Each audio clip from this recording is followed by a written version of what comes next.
आनंद, फिर राजस्थान से जुड़ाव वाले एक और व्यक्ति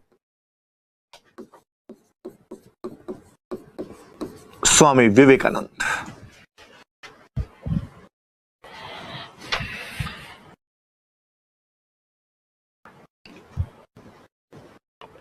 स्वामी विवेकानंद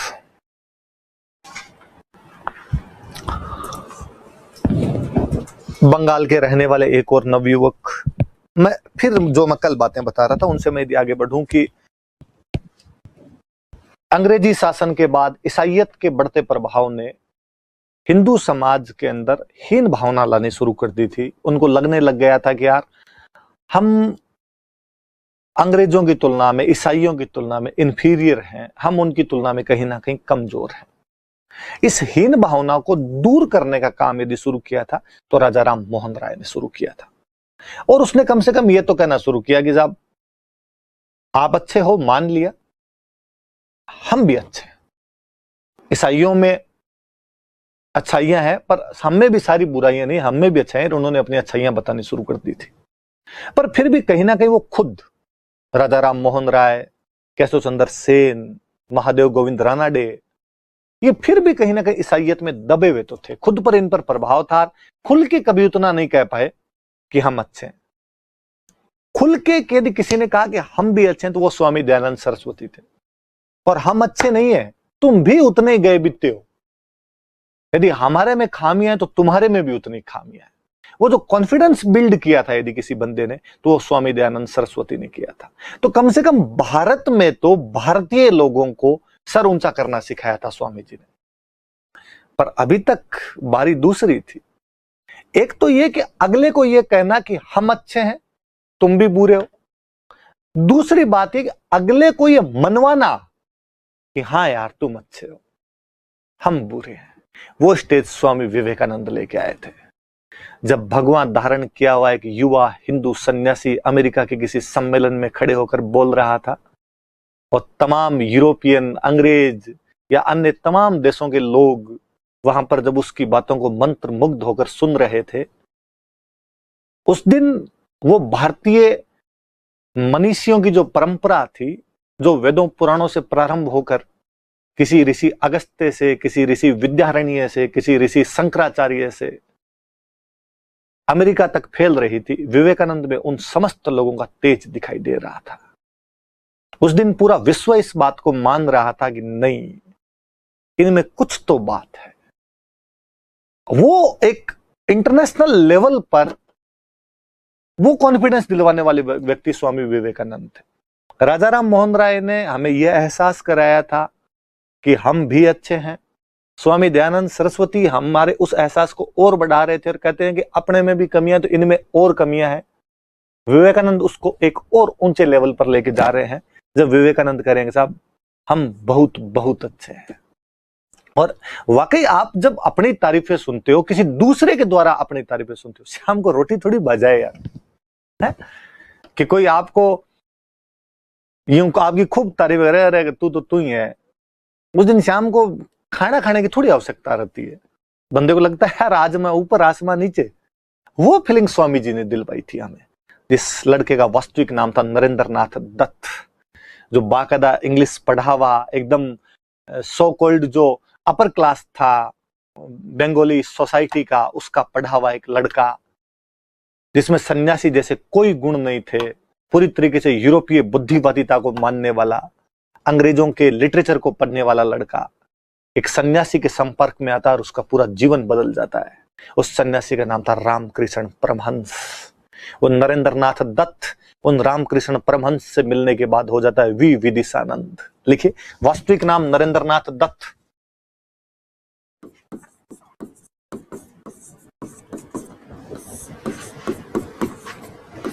वास्तविक नाम नरेंद्र नाथ दत्त।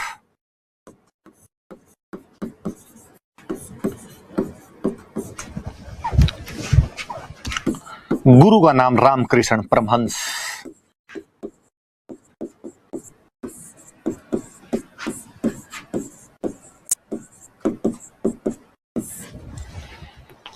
गुरु का नाम रामकृष्ण परमहंस।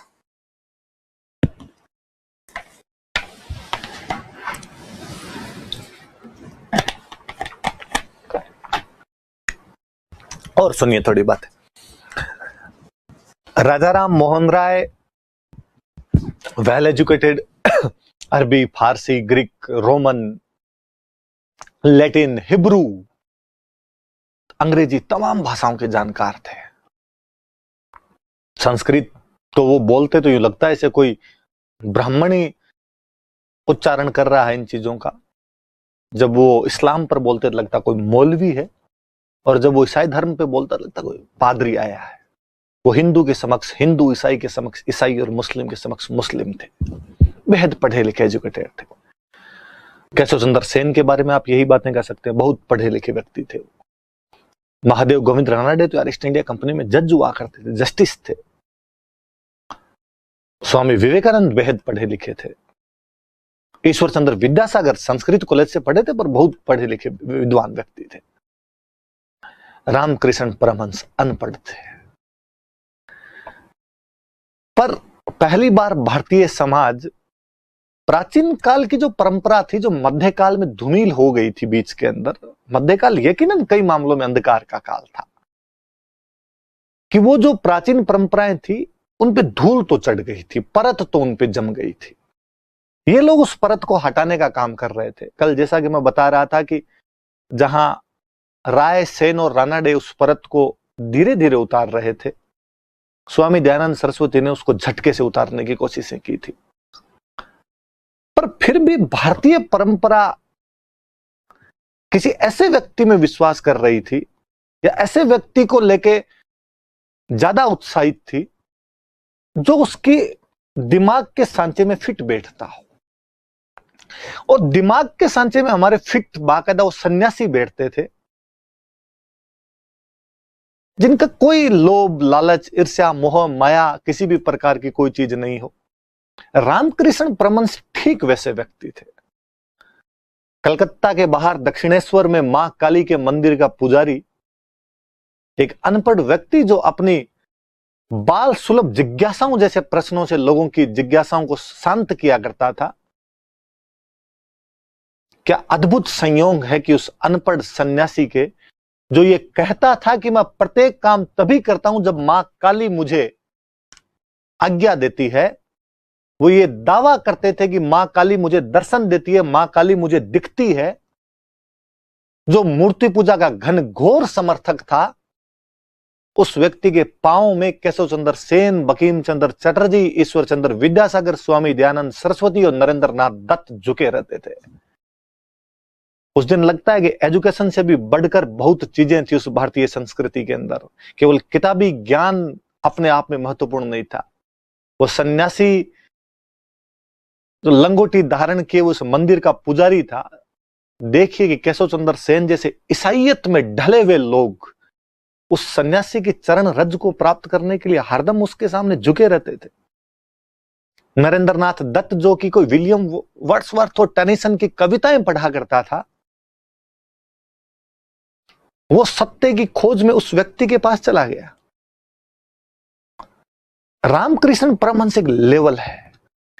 इन भारतीय जितने समाज सुधारक, उन्होंने समाज सुधार का डायरेक्टली कोई काम नहीं किया, परंतु उन्होंने हिंदू समाज को, तत्कालीन हिंदू समाज को यह आश्वासन दिलाया कि वो जिन सन्यासियों को ढूंढ रहे हैं, या जिन सन्यासियों की उन्होंने कहानियां सुनी है कि जो जंगलों के अंदर बैठ के चुपचाप बिना किसी लोभ, लालच, ईर्ष्या, क्रोध, मोह, माया के अपना काम करते रहते थे, वैसा ही एक और सन्यासी उसके पास आ गया है। वो जो कहानियां कभी सुनी थी कि राजा महाराजा भी जाके से सन्यासियों के कदमों में झुक जाया करते थे, वैसा एक और सन्यासी अब दिखाई दे रहा था। नरेंद्रनाथ दत्त को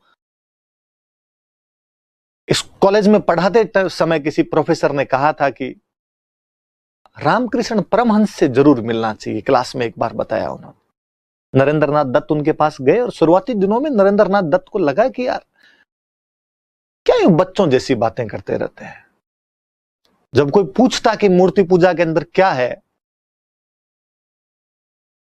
ईश्वर निराकार है या साकार है, वो बच्चों जैसे उदाहरण देते। समुद्र में पानी पानी दिखाई देता है, कोई आकार तो दिखाई नहीं देता, पर सर्दी में जब समुद्र बर्फ बन जाता है तो उसमें एक आकार दिखाई देने लगता है। और जब बर्फ पिघलती है तो पुनः निराकार दिखाई देने लगता है। उसी प्रकार ईश्वर है, वो साकार भी है और निराकार भी है। यार ये कैसा लॉजिक है, कैसा एग्जाम्पल है साकार और निराकार को, द्वैत और अद्वैत को, यह लोक और परलोक को समझाने का। मूर्ति पूजा के घनघोर विरोधी उस पुजारी के पास में बैठे हुए थे। नरेंद्रनाथ दत्त ने तो कई बार उनको चेक तक करने की कोशिश की। कांचन और कामिनी से बहुत दूर थे रामकृष्ण परमहंस। पैसे का कोई लोभ लालच नहीं था उस व्यक्ति को। कहते हैं एक दिन जिस गद्दी पर वो बैठा करते थे, उसके तकिए के नीचे नरेंद्रनाथ दत्त ने ले जाकर कुछ सिक्के रख दिए। रामकृष्ण परमहंस जब बाहर से आए और उस गद्दी पर बैठने लगे तो अचानक खड़े हुए, उन्होंने कहा गड़बड़ है इसके अंदर कुछ। झाड़े कपड़े झाड़े, उनमें रुपए निकले। उन्होंने नरेंद्रनाथ दत्त की तरफ देखकर कहा, जबकि वहां पर खूब सारे लोग उपस्थित थे, पर वह शायद अपनी को तृतीय आंख से देख पा रहा था कि किसका काम है। और उसने कहा नरेंद्रनाथ दत्त को कि सही अरे नरेंद्र, गुरु को भी जांच ही लेना चाहिए, सही करता है तू। अक्सर सन्यासी की जब बात आती है तो ऐसा कहा जाता है कि जो घर बार छोड़ दे, महिलाओं से दूर रहे विशेषकर, वो सन्यास धारण कर पाए। रामकृष्ण परमहंस इस मामले में भी अजूबे थे कि उनकी पत्नी शारदा मणि उनके साथ में रहा करती थी। पर इतना शायद कंट्रोल कर लिया था उस व्यक्ति ने कि शारदा मणि ने एक बार पूछा उनसे कि आप साथ रहते हुए भी इस प्रकार से निर्विकार रहते हो, क्या कारण है? उन्होंने कहा कि शारदे, मुझे तुम्हारे में भी मां काली दिखाई देती है। रामकृष्ण परमहंस के लिए कहा जाता है कि वो बाकायदा कुछ दिनों तक मुसलमान बने थे, कुछ दिनों तक बौद्ध रहे थे, कुछ दिनों तक ईसाई रहे थे, अंतोगत्वा लौटकर पुनः मां काली की शरण में लौट आए थे। उनके पास में खूब सारे लोग जाया करते थे। उन्होंने उनमें से कहा कि मुझे जो थोड़ी बहुत क्वालिटी दिखाई देती है वो नरेंद्र में दिखाई देती है।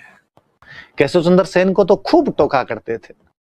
एक बार केशव चंद्र सेन की ब्रह्म समाज की मीटिंग के अंदर गए हुए थे और उन्होंने देखा कि केशव चंद्र सेन ने कहा कि आओ चलो प्रार्थनाएं करते हैं, ध्यान लगाते हैं। और 2 मिनट तक सबने आंखें बंद की। हमारे ध्यान लगाने का मतलब यह था।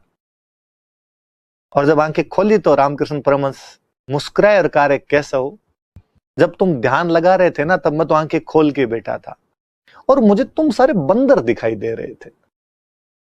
उन बंदरों की भांति जो अक्सर कई बार पेड़ पर बैठकर अपनी आंखें बंद कर लेते हैं, पर वो ध्यानस्थ नहीं होते। उनके दिमाग में होता है कि कौन से बगीचे से हम आम तोड़ लाएंगे, किसके खेत से हम गाजर तोड़ लाएंगे। तो तुम्हारे इस 2 मिनट के मौन से क्या फर्क पड़ता है जब तुम्हारे मन के अंदर का जो कोहराम है वो शांति नहीं हो पा रहा है। बंकिम चंद्र चटर्जी को वो कहते हैं कि बंकिम, तेरा नाम बंकिम क्यों है रे? बंकिम का मतलब तो टेढ़ा होता है, तुझे टेढ़ा किसने कर दिया? और कलकत्ता विश्वविद्यालय का पहला ग्रेजुएट बोलता है कि गुरु, शायद अंग्रेजों के पैरों ने टेढ़ा कर दिया होगा। नरेंद्रनाथ दत्त जब उनसे दीक्षा प्राप्त कर लेते हैं तो नरेंद्रनाथ दत्त का नाम बदलकर हो जाता है वी विदिशानंद।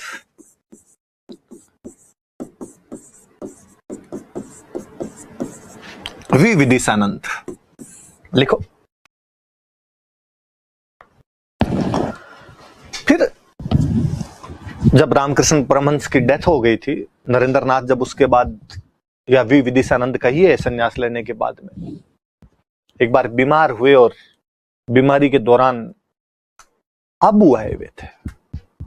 कहा जाता था पहले कि बीमार हो जाओ तो पहाड़ों पे चले जाओ तो आपकी बीमारियां दूर होती। आबू आए हुए थे।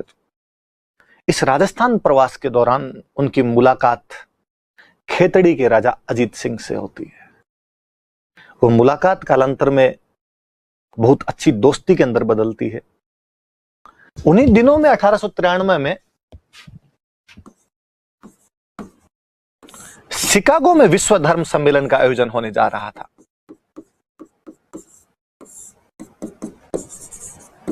विश्व धर्म सम्मेलन वर्ल्ड्स रिलीजियस पार्लियामेंट का आयोजन होने जा रहा था और खेतड़ी महाराजा अजीत सिंह ने सुझाव दिया उन्हें कि महाराज वी विदिशानंद जी, आपको इस सम्मेलन में भाग लेना चाहिए और भारतीय परंपरा दुनिया के सामने आनी चाहिए।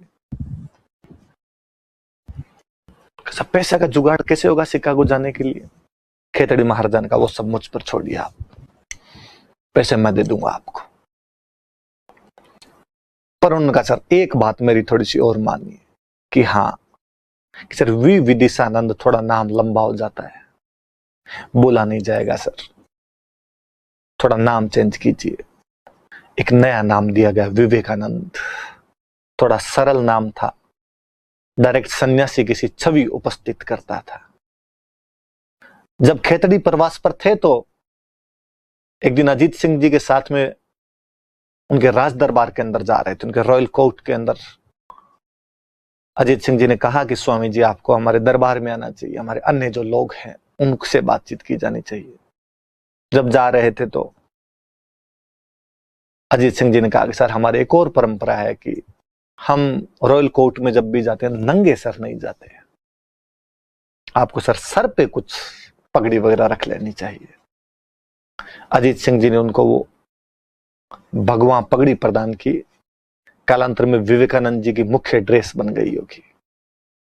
हम में से तमाम लोगों ने उनकी बिना पगड़ी के कोई फोटो नहीं देखी होगी, रेयर है, अपवाद मिल सकती है। वो पगड़ी खेतड़ी की देन है या महाराजा अजीत सिंह की देन है? उनका नाम विवेकानंद महाराजा अजीत सिंह की देन है। शिकागो धर्म सम्मेलन में उनको भेजने वाले खेतड़ी महाराजा अजीत सिंह थे। भारतीय संस्कृति का प्रचार प्रसार किया, भारतीय संस्कृति के बारे में संबोधन दिया, एड्रेस्ड अबाउट इंडियन कल्चर, भारतीय संस्कृति के बारे में बताया। अक्सर हम लोग पता नहीं कहां से क्या सीख के आते हैं वो बातें कि सुनने पर भाषण दिया था, नहीं, वो भारतीय संस्कृति के बारे में बोल रहे थे। वो बता रहे थे कि हम उस महान संस्कृति से बिलोंग करते हैं जहां पर बाहर से जो भी आया वो हम पर आके मिल गया था। उन्होंने कहा कि मुझे इस बात पर बड़ा गर्व है कि यहूदियों को जब पूरी दुनिया से सताया गया तो हमारे देश के अंदर आके उनको पनाह मिली। मुझे इस बात का भी बहुत गर्व है कि ईरान के उन महान पारसियों को भी हमने हमारे देश के अंदर जगह दी थी। उन्होंने वेदों से वो मंत्र उठाए और कहा कि जिस प्रकार तमाम नदियां अंत में जाकर महासागर के अंदर मिल जाती है, उस प्रकार दुनिया के तमाम धर्म का अंतिम छोर यदि आप कहीं पे ढूंढोगे, अंतिम सिरा यदि कहीं पे ढूंढोगे तो भारतीय संस्कृति के अंदर आपको जाके मिलेगा। और लोग उनकी बातों से बाकायदा प्रभावित हुए, सबसे बड़ी बात ये थी। और उनको दिल्ली कहा गया कि आप बोलिए, दिल्ली उनसे भाषण करवाए गए थे, वहां पर बहुत फेमस हुए। वहां पर इन चीजों का लोगों को पता चला। फिर वो रहे थे कुछ दिन तक अमेरिका में, वहां पर रहते हैं, इंग्लैंड की यात्रा करते हैं। और जब वो अमेरिका में वहां पर रहते हैं तो 1896 में वहां पे न्यूयॉर्क में वेदांत समाज की स्थापना करते हैं। वेदांत वही उपनिषद पे खूब बल दिया। अंग्रेज लड़की मार्गरेट नोबल